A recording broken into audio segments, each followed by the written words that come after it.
의를 위한 고난이라는 제목으로 말씀을 나누겠습니다. 오늘 이 베드로 전서는 박해 속에 있는 성도들에게 편지를 쓰는데 특별히 14절에 보면 의를 위하여 고난을 받으면 복이 있는 자라고 기록하고 있습니다. 지금 베드로 사도가 이렇게 말을 하고 있다는 것은 우리가 좀 생각해 볼 필요가 있습니다. 왜요? 이 베드로가 의를 위하여 고난을 받으시는 예수님을 보면서 그것이 복이라고 생각했던 사람이 아니기 때문에 그래요. 대제사장들과 서기관들과 장로들에 의해서 예수님이 고난을 당하고 죽어야 한다고 예수님이 말씀을 하셨거든요. 그런데 절대로 그럴 수 없습니다. 어떻게 예수님이 죽으실 수 있습니까? 하면서 항변했던 사람이 베드로입니다. 예수님을 잡겠다고 파송된 큰 무리가 올 때 끓어오르는 분노를 참지 못해서 마을고의 길을 내려친 사람이 베드로예요. 오늘 본문의 저자인 베드로는 그 분노를 누구보다 잘 아는 사람이었습니다. 그런데 이렇게 말합니다. 이전에는 나도 의로운 사람이 받는 고난을 못 참았습니다. 그런데 예수님께서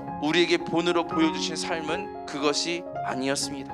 불의한 나와 여러분을 위해서 고난받기를 주저하지 않으시고 단번에 죽으셨습니다. 의를 위하여 핍박을 받으셨습니다 라고 지금 고백하는 거예요. 이 모든 은혜가 하나님의 뜻이고 또 예수님이 받은 고난으로 말미암아 우리에게 주어진 것이 바로 이 은혜라는 것이죠. 의인의 고난에 대하여 분노하고 예수님께 항변했던 베드로가 의를 위해 받는 고난을 하나님의 뜻으로 수용하게 된 결정적인 계기가 무엇일까요?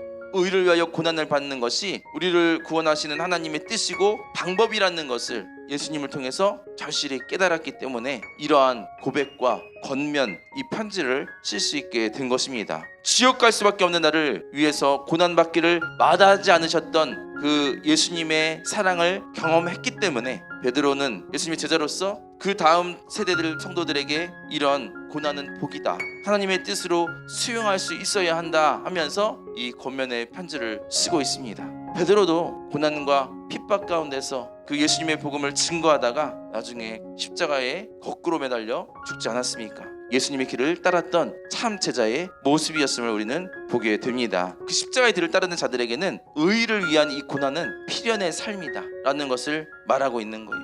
이 세상은 선할 수가 없습니다. 공중권세를 잡은 사단의 역사가 있는 세상이기 때문에 우리 그리스도인들이 고난을 받을 수밖에 없는 삶이라는 것을 잊지 말아야 할 줄로 믿습니다. 그래서 우리는 이 의를 위해서, 이 복음을 위해서 고난을 수용하는 삶이 되어야 합니다. 우리의 어떤 노력이나 결심은 금방 꼬꾸라져 버려요. 연약하고 부족하기 때문에 그렇습니다.